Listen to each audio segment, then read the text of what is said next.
এখানে আমাদের একটা ড্রাইভার লোড কম্বিনেশন দেওয়া হয়েছে, যেখানে আমার এই অংশটা হচ্ছে ড্রাইভার, যেটা একটা নর গেট, অ্যান্ড আমার এই প্রত্যেকটা ইউনিট হচ্ছে এক একটা লোড, যেটা একটা নট গেট লোড।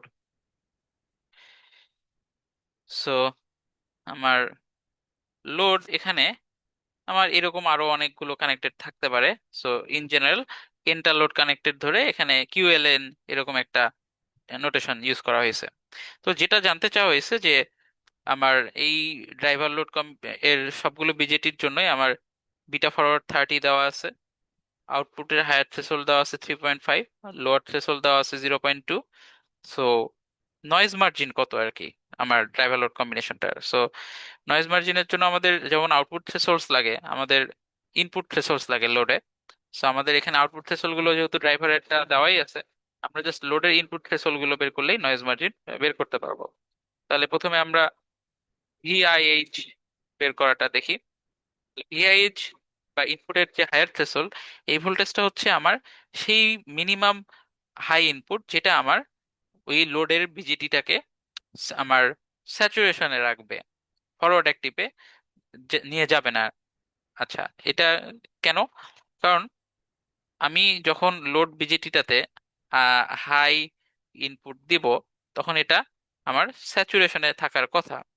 এখন আমি স্যাচুরেশন মোডের কন্ডিশন জানি যে বিটা ফোর্সড আমার বিটা ফরওয়ার্ডের চেয়ে ছোট থাকতে হবে।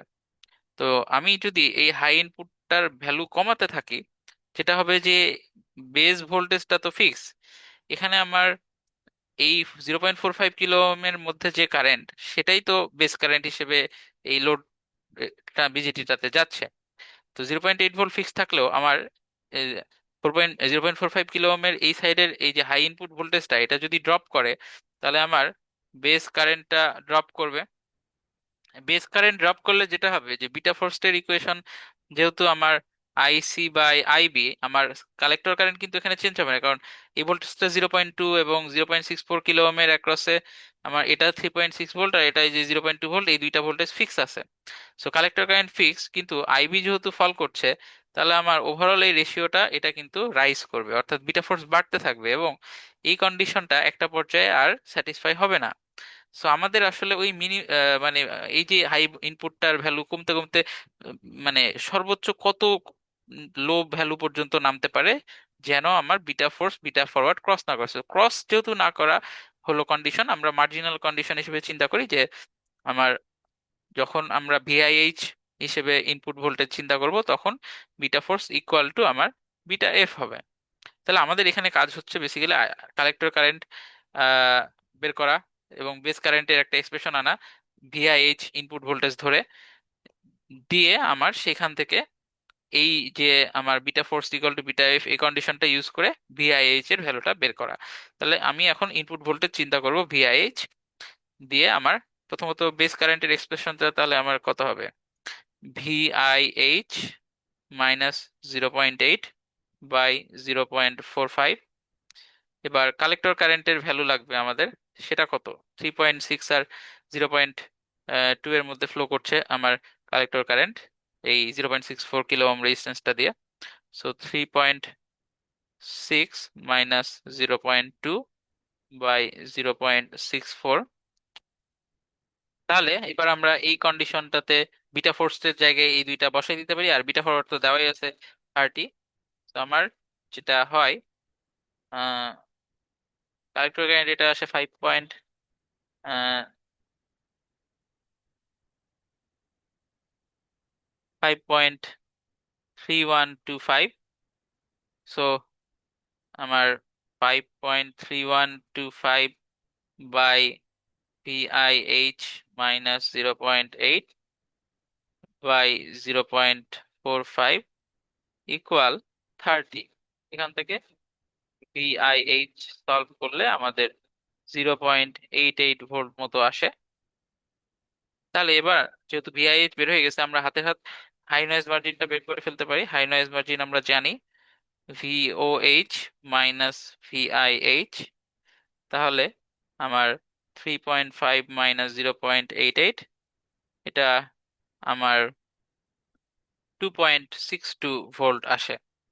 এবার ভিআইএল বের করতে হবে লো নয়েজ মার্জিন বের করার জন্য। তো ভিআইএলটা কোন কন্ডিশন বা কি অ্যাপ্রোচ থেকে আসবে সেটা আমরা একটু বোঝার চেষ্টা করি। ব্যাপার হলো ভিআইএল মানে ইনপুটের লোয়ার থ্রেশহোল্ড। তো আমার এই নট গেট লোডগুলোতে যদি আমার লো ইনপুট দেই তাহলে আমার বিজিটিটা কাট অফে থাকবে এবং কাট অফেই থাকতে হবে। কাট অফ থেকে ফরওয়ার্ড অ্যাক্টিভ বা স্যাচুরেশন কোনো মোডে জাস্ট বিজিটিটা অন হলেই, সেটা আর যেহেতু কাট অফে থাকছে না, আমার লজিকটা ঠিকঠাক ইমপ্লিমেন্ট হবে না। সো আমার কাট অফে থাকার জন্য কন্ডিশনটা এখানে কি? আসলে আমরা জানি যে কাট অফ মোডে ভিবিই < 0.5 ভোল্ট হতে হবে। ভিবিই যদি আমার 0.5 এর সমান মানে ক্রস করে ফেলে তাহলে আমার আর বিজিটিটা কাট অফে থাকবে না।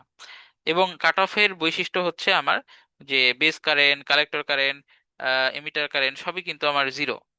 হ্যাঁ, সো এটাও মেনটেন হবে। আবার কন্ডিশন হবে আমার এইটা, মার্জিনাল কন্ডিশনটা হবে যে ভিবিই ইকুয়াল টু আমার 0.5। এখন যেহেতু এমিটার গ্রাউন্ডেড, সো এইটাকে আমরা এটাই লিখতে পারি যে ভিবি আমার 0.5 হবে। এখন তাহলে আমার আহ মানে ভিআইএল এর পয়েন্ট অফ ভিউ থেকে এখানে কিভাবে অ্যাপ্রোচটা হবে? তো ব্যাপার হলো লো ইনপুট ভোল্টেজটা যদি আমরা বাড়াতে থাকি তাহলে আমার আহ, এমন একটা পর্যায়ে আসবে যখন আমার এই বেজের কারেন্টটা আমার, সরি, বেজের ভোল্টেজটা আমার 0.5 ভোল্টের বেশি হয়ে যেতে পারে। তখন আর কি বিজিটিটা আমার কাট অফ নাও থাকতে পারে। সো ফরওয়ার্ড অ্যাক্টিভ বা স্যাচুরেশনে চলে যেতে পারে। তাহলে আমার ভিআইএল হচ্ছে ইনপুটের ম্যাক্সিমাম যে লো ভ্যালু, মানে লো ভ্যালুটাকে আমি বাড়াতে বাড়াতে ম্যাক্সিমাম যে পর্যন্ত নিতে পারবো যেন বিজিটিটা কাট অফ না হয়। তাহলে আমার এখানে বেস ভোল্টেজ 0.5 ভোল্ট আমরা ধরে নিব, কারণ ওটাই মার্জিনাল কন্ডিশন, দিয়ে আমি ভিআইএলটা হিসাব করব। তাহলে ইনপুট ভোল্টেজ আমরা এখানে ভিআইএল ধরে নিই। আর আমার ভিবি তো 0.5 ইউজ করছি, কিন্তু বেস কারেন্ট তো এখানে আমার 0 অ্যাম্পিয়ারই থাকবে, কারণ আমরা এখনো কাট অফে আসি। আমরা কিন্তু ওই ভায়োলেট করার পরে কি হবে সেটাতে যাই নাই, আমরা মার্জিনাল সিচুয়েশনটাতে আসি। তো আমার এখনো কিন্তু বিজিটি কাট অফ হলে বেস কারেন্ট আমার জিরোই হবে। তাহলে এখানে আমার ভিআইএল আমার যেখান থেকে হিসাব হবে যে আমার ভিআইএল মাইনাস 0.5 বাই 0.45, এটাই তো আমার কি বেস কারেন্টের এক্সপ্রেশন না এখানে? কারণ বেস কারেন্টটা তো এই যে 0.45 এর মধ্যে কারেন্টটাই। তো এক সাইডে ভিআইএল আছে, এক সাইডে আমার 0.5 ভোল্ট আছে। তাহলে আমার এই হচ্ছে আমার বেস কারেন্টের এক্সপ্রেশন, এবং এটার ভ্যালু আমার জিরো। আমরা জানি কাট অফ মোডে এটা জিরো। তাহলে এখান থেকে আমরা যদি হিসাব করি ভিআইএল আসে আমার 0.5 ভোল্ট। তাহলে আমার ভিএনএল বা লো নয়েজ মার্জিন আমার যেটা লেখা যায় ভিআইএল মাইনাস আমার ভিওএল। তো ভিওএল 0.2 দেওয়া আছে, তাহলে 0.5 মাইনাস 0.2 ইকুয়াল 0.3 ভোল্ট। এই ছিল আমাদের লো নয়েজ মার্জিন। এখন সার্কিটের ওভারঅল নয়েজ মার্জিন আমরা জানি যে দুইটার মিনিমামটা, সো ভিএন আমার মিনিমাম অফ 2.62 আর 0.3 ইকুয়াল টু 0.3 ভোল্ট। ওকে।